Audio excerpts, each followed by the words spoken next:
Leemos entonces Apocalipsis capítulo 2 y verso 1. Escribe al ángel de la iglesia en Éfeso, el que tiene las 7 estrellas en su diestra, el que anda en medio de los 7 candeleros, dice esto. ¿No le parece a usted que es gran privilegio, glorioso privilegio, que Dios le hable a los hombres? Que Dios le hable a las iglesias de Él. ¡Qué maravilloso! Y aquí Dios le hace ese honor, le da ese privilegio a esta iglesia de Éfeso. Como nosotros sabemos, hay 7 mensajes aquí en Apocalipsis a 7 iglesias de Asia. Y cada mensaje tiene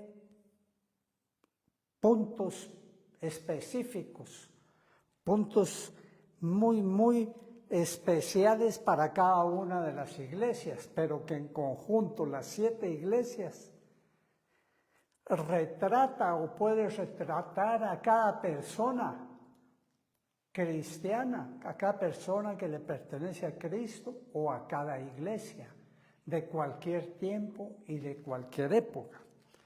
Es entonces pues un mensaje de actualidad permanente, ¿verdad? Amén. Y leamos cómo comienza este mensaje. Dice, el que tiene las 7 estrellas en su mano, en su diestra.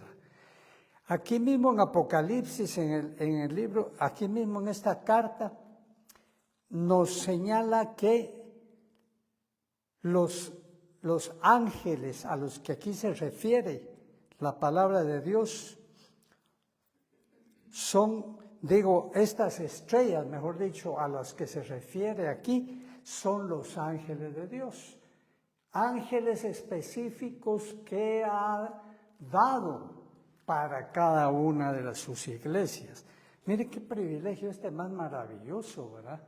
Que cada verdadera iglesia de Cristo tenga un ángel específico para ella. Pues si no podía ser de otra manera, cuando también nosotros vemos que el Señor también pone o asigna ángeles para la administración de las necesidades de los santos. Vemos que Pedro, Dios le había asignado un ángel que dicen, cuando Pedro sale de la cárcel, dicen, ahí está Pedro tocando la puerta, le dicen a los otros apóstoles. Y ellos dicen, no debe ser él, sino debe ser su ángel, ¿verdad? Bueno, entonces aquí vemos que hay un ángel,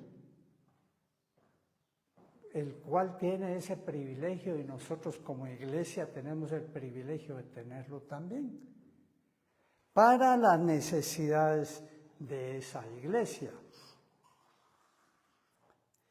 Pero también dice el que anda en medio de los 7 candeleros de oro. Y anteriormente nos ha señalado que los candeleros de oro son las 7 iglesias. Recordemos que el candelero de oro tenía 7 brazos, 3 de un lado, 3 de otro y el brazo central. De manera que aquí nos está hablando claramente que Él está hablándole a aquella iglesia de Éfeso que de verdad era de Él. Veamos una cosa maravillosa, pues esto es glorioso porque nosotros podemos decir, yo estoy en una iglesia de Dios, pero ¿de verdad será de Dios? Nosotros podemos decir, yo dirijo tal iglesia que es de Dios, pero ¿de verdad será de Dios? Porque Dios puede dejar su iglesia también sin su presencia y sin su ángel si aquella iglesia se aparta. Así como le pasó al templo de los israelitas, que Dios le da la visión a Ezequiel de que se aparta la presencia de Dios de aquella iglesia.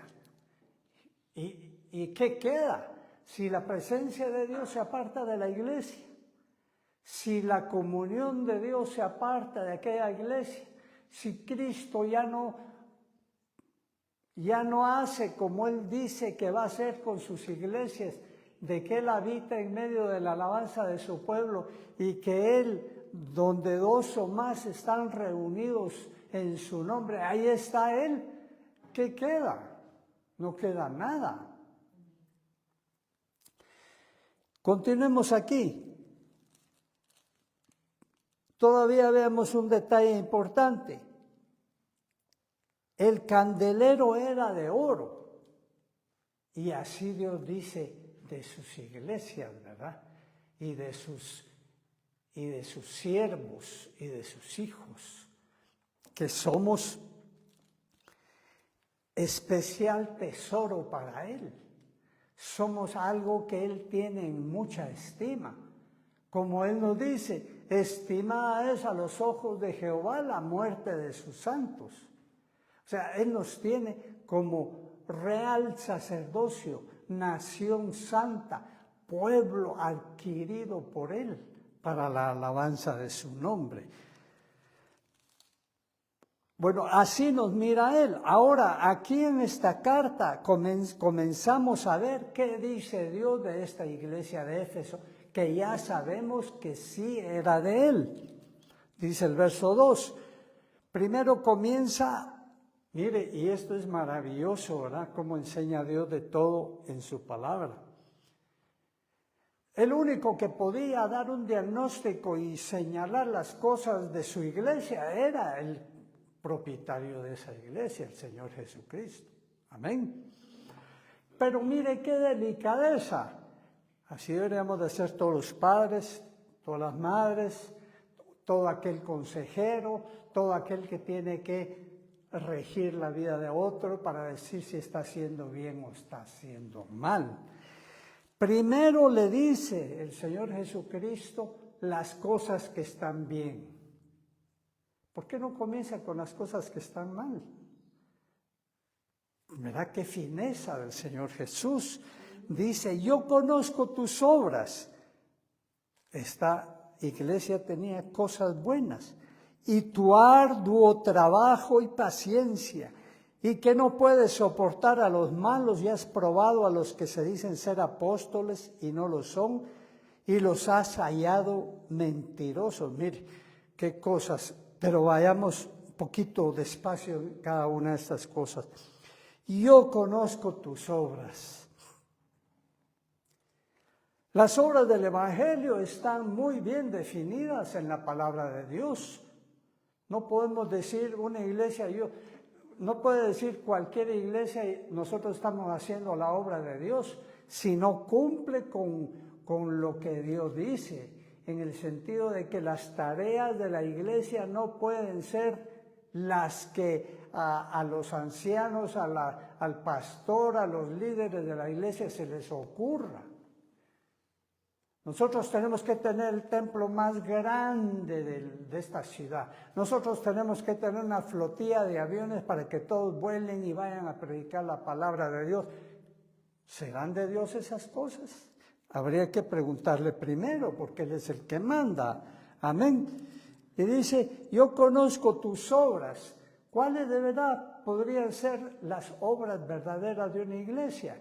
Pues las verdaderas obras de una iglesia son, en términos generales, predicar la palabra, llevar el mensaje de salvación hasta donde Dios lo permita.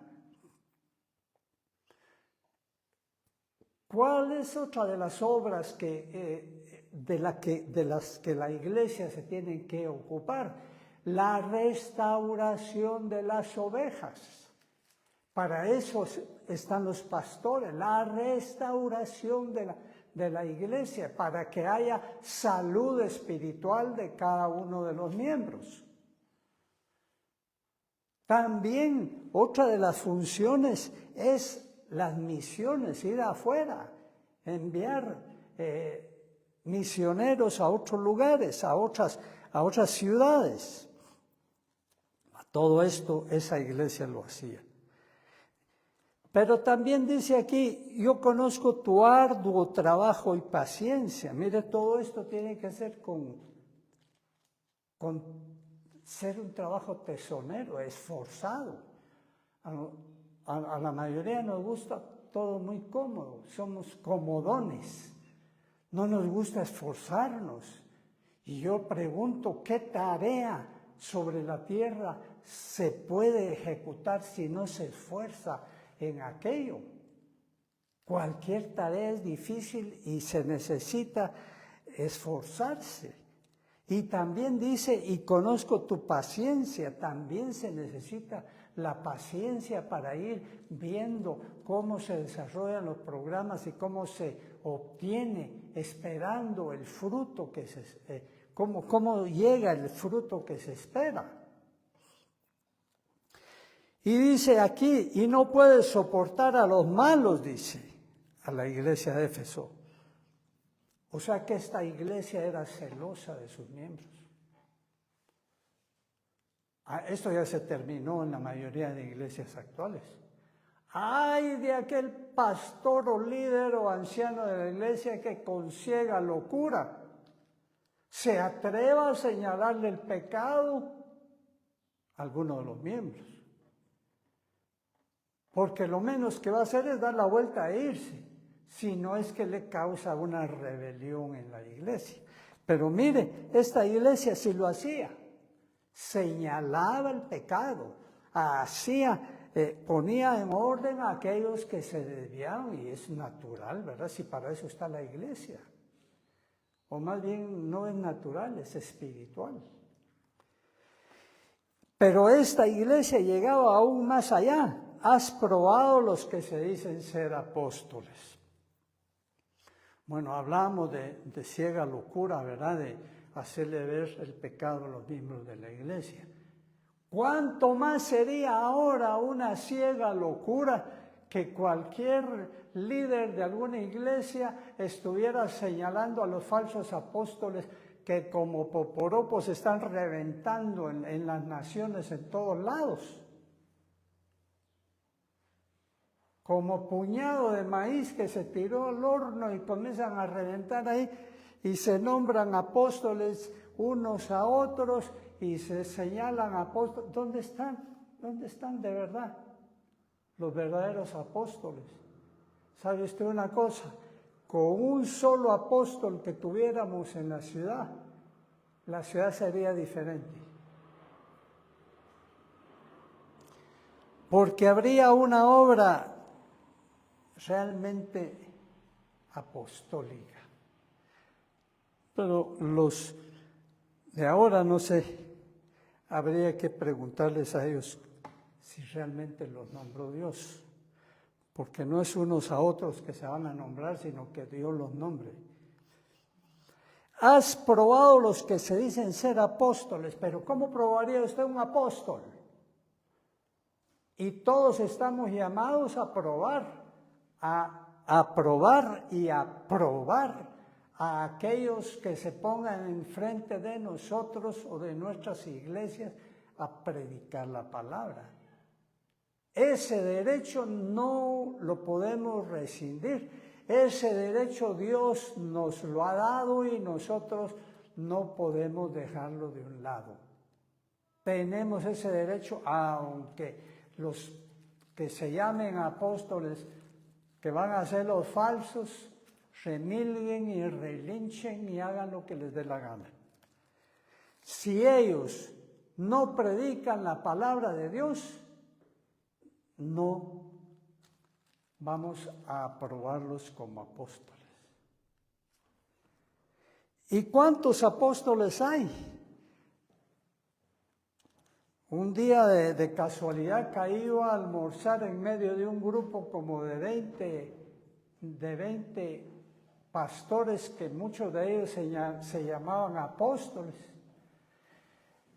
y comenzaron a hablar del Apocalipsis, y yo solo me quedé oyendo. Y dije, realmente, qué triste es el estado de la iglesia sin verdaderos, no digamos solo apóstoles, sino maestros, pastores, etcétera, etcétera, que no saben la palabra de Dios, que no tienen la revelación de Dios y que hablan solo lo que les sale del corazón. Pues estos sí hacían eso, estos de Éfeso, probaban a los apóstoles. Es decir, la palabra de Dios es la que prueba a los apóstoles. Amén. Amén. Dice, y los probaste y no lo son y los has hallado mentirosos. Todo aquel que predica la palabra de Dios falsamente, o que le da una interpretación personal, o que le da una interpretación denominacional, sin considerar lo que Dios realmente está diciendo, es un falso, es un mentiroso. Aunque él ni siquiera lo sepa que es mentiroso. ¿Y cuál es la señal? Una señal de que es falso. Que cuando usted le señale que es falso lo que está diciendo, se va a llenar de ira. Y si tiene posibilidades, lo va a agredir físicamente. Porque como está basado en falsedad, también la ira de él no va a obrar la voluntad de Dios y va a hacer lo que no es, o lo va a insultar. Y entonces dice el verso 3, y has sufrido y has tenido paciencia. Mire, el evangelio no es de fiesta, así de fiesta, cuando se está trabajando, sino que es sufrido, es de mucha paciencia. A veces se está sembrando y sembrando y sembrando y sembrando y uno no ve el fruto. Tal vez el fruto está, saber por dónde, porque como Dios hace como Él quiere, tal vez sí hay fruto, pero uno ni siquiera lo vio. Y aquello viene a ser un sufrimiento también para el predicador, porque el que ve la manzana que produjo, que cultivó, pues ahí tiene su satisfacción, pero si no la ve, porque está en otro lado, va a sufrir por aquello, amén. Y va a necesitar la paciencia, y va a necesitar recordarse que Dios dijo que uno es el que siembra y otro es el que cosecha, pero Dios es el que da el fruto y el crecimiento, amén.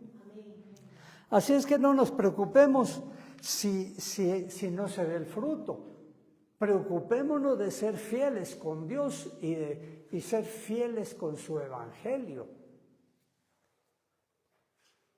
Una vez estaba predicando yo sobre cosas del Apocalipsis en lo que se refiere a la escatología, a lo que va a venir, a lo que ya comenzó.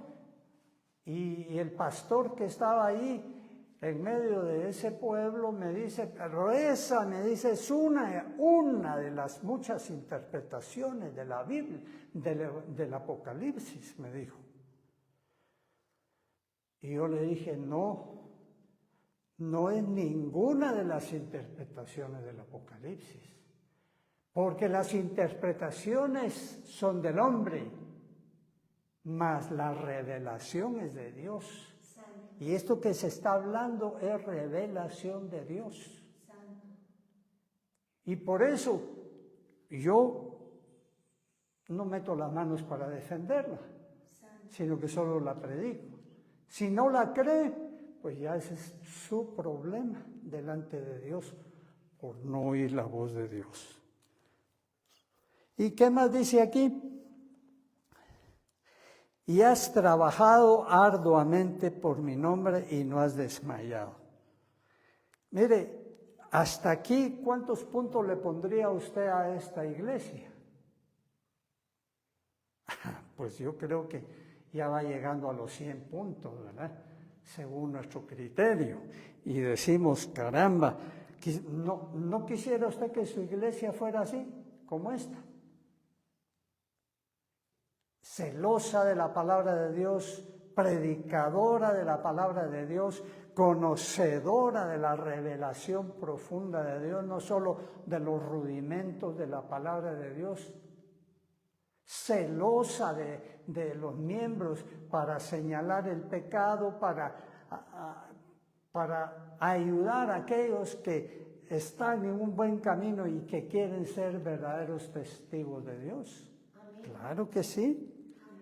Pero fíjese que aquí, después de casi pensar que esta iglesia era mejor que la iglesia de Filadelfia, que usted puede leer el mensaje, después Dios le hace un señalamiento. Nada más le hace un señalamiento, dice en el verso 4, pero tengo contra ti que has dejado tu primer amor. Dios mío, ¿qué será esto? ¿Cómo así? O sea que esta iglesia todo lo que hacía era en su humanidad, en su intelectualidad, en su terrenalidad, en su programación, en su profesionalismo, etcétera, etcétera, pero sin el amor a Dios. ¿Y por qué? Porque puede ser que nos pase lo que le estaba pasando a la iglesia de Éfeso. Que nosotros dejemos el amor a Dios. Que cambiemos las prioridades y ya no nos ocupemos del Señor, sino que nada más de la obra del Señor. Hay tanto que hacer, tanto trabajo que hacer, que ya no tenemos tiempo de amar a Dios, de estar en su presencia, en su comunión, porque, dicho sea de paso, si usted ama a alguien, quiere estar con él o no. Si usted ama a alguien, quiere estar con ella, hablando de amor terrenal. Pues, ¿cómo va a ser diferente con el amor a Dios? Si yo digo que amo a Dios, pues yo lo busco, yo quiero estar con Él, yo quiero ver qué me dice, qué quiere comunicarme en su palabra, directamente, de voz viva, que también quiero que Él me cambie, quiero que Él me diga cómo estoy yo, cómo me ve, qué quiere cambiarme, qué toca ahora, que yo reciba, que yo sea transformado. Pero si no es eso, es que yo ya no lo amo. No nos engañemos. Si yo ya no tengo esa comunión, esa búsqueda, esa devoción de estar permanentemente con Él, sino que, como decía un hermano muy querido hace muchos años, dice, los hermanos cadocheros, decía él. ¿Y sabe qué era eso? De que cada 8, hermanos de cada 8 en la iglesia, pero ni siquiera de cada 8, porque esos hermanos cadocheros que él decía, llegan a la iglesia, se sientan en su silla, se acomodan bien, escogen la silla que ya hasta la forma de ellos así tienen, ¿verdad? Porque entonces ya se acomodan bien y se enojan si esa silla no está disponible. Pero si se encuentran la posición bien y se duermen. Y cuando alguien dice, ¡aleluya!, entonces pegan el salto, pero siguen durmiendo. Entonces, ¿qué amor a Dios podemos pensar que tenemos si estamos así, ¿verdad? Nadie pues que deje el amor, pensemos en el amor terrenal otra vez, esposo y esposa, un esposo, una esposa que se ocupe de todas las necesidades del cónyuge y un poco más. Así que, ¿dónde estás? ¿Dónde te pongo que el sol no te dé? ¿Y qué es lo que tú quieres y qué prefieres? Y aquí voy contigo y qué más. Aquí estoy las 24 horas para servirte. Que sea así con usted, pero que ya no la ame. Que todo aquello vea usted que es como servicio de mesero, ¿verdad? ¿Le agradaría? Pues creo que no. Porque creo que todos queremos que si se nos da una tortilla tiesa, pues esa tortilla tiesa vaya con el amor con que fue preparada. Bueno, entonces, como dice el Señor, si alguien entregara su vida aún a ser quemado, pero no tiene amor, de nada le sirve. Si entrega sus bienes, si hace cualquier cosa por el Evangelio, pero no tiene amor, de nada le sirve. Y va a satisfacer. Por ejemplo, si usted dice, yo tengo mucho dinero, voy a comenzar a ayudar. A ayudar y a dar ofrendas aquí, ver quién tiene necesidad, y ahí voy a estar yo. Pero no lo hace con amor. ¿Sabe cómo lo va a hacer? Va a dar aquello, pero va a reclamar que vos deberías de hacer tal y tal y tal y tal cosa. Es que vos estás así porque tal y tal y tal y tal cosa. O va a querer esclavizar. Yo te doy esto, pero vos de aquí para adelante sos como mi esclavo. Y solo le ha dado $1. Y ya quiere que por eso seas esclavo. ¿Verdad que no? Porque falta el amor. Entonces, así va a ser la actitud, ¿verdad? Entonces,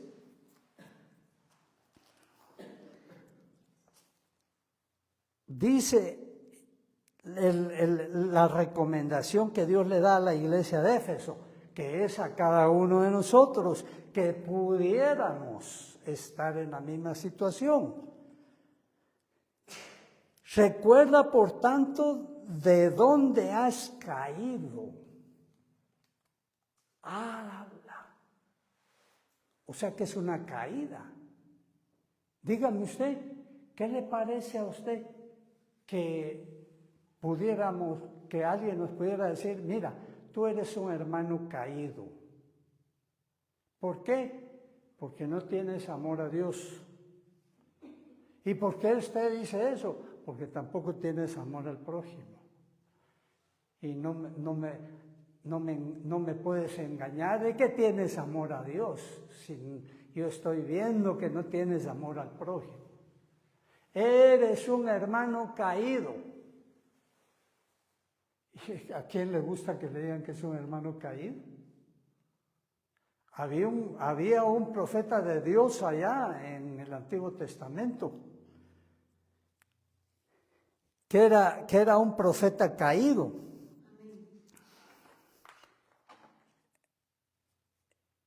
Y que Dios lo quería restaurar. Y él no quiso. Y él mismo declara, el profeta de ojos abiertos, el profeta que vio al Altísimo, o sea, de ojos abiertos, o sea, que él sabía de Dios, tenía conocimiento de Dios, había visto a Dios, pero caído, dice, caído. Y él no quiso ser restaurado. Él iba a traer lo material y un rey le quiso ofrecer millones y Dios le impidió que aquel rey le diera eso, porque Dios no le dio la profecía que ese rey quería oír, sino que le dio la que le correspondía. Esa no le gustó. Así como ahora va, hay muchos que tienen comprados a los profetas.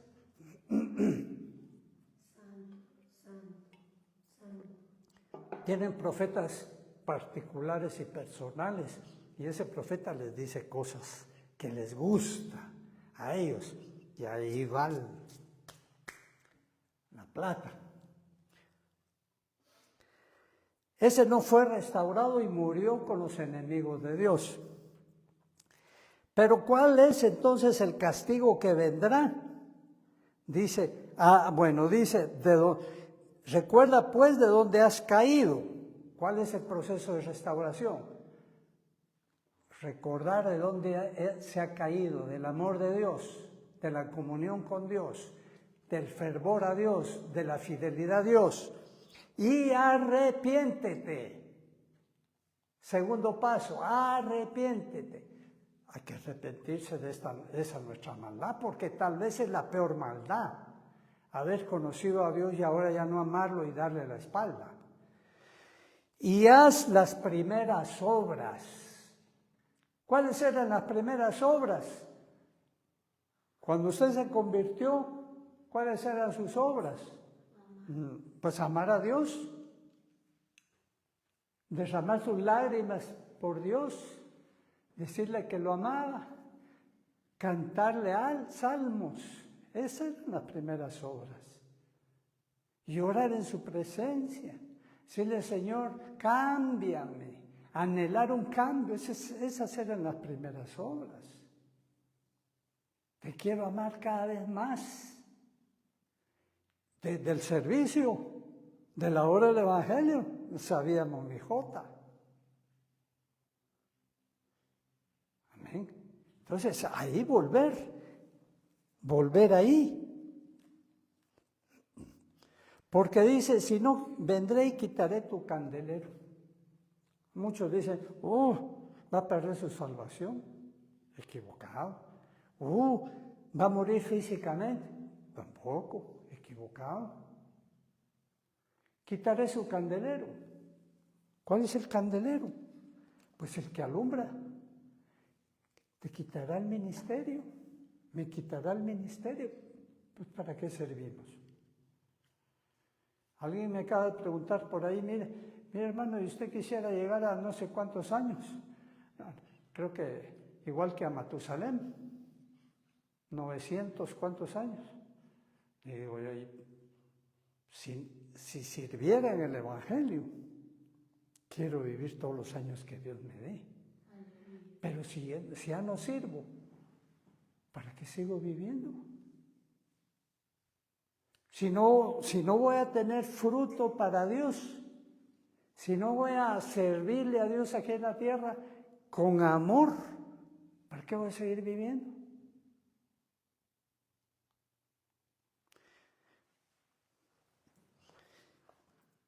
El que tiene oído para oír, oiga, dice.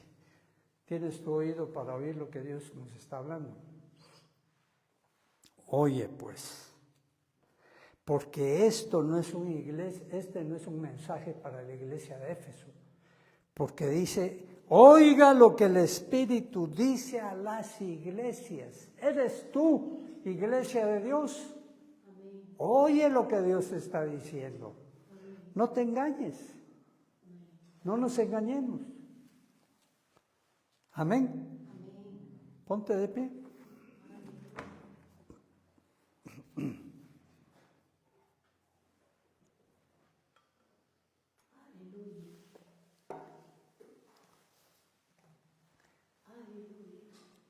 En el nombre de Jesús recordemos para qué Dios nos llamó.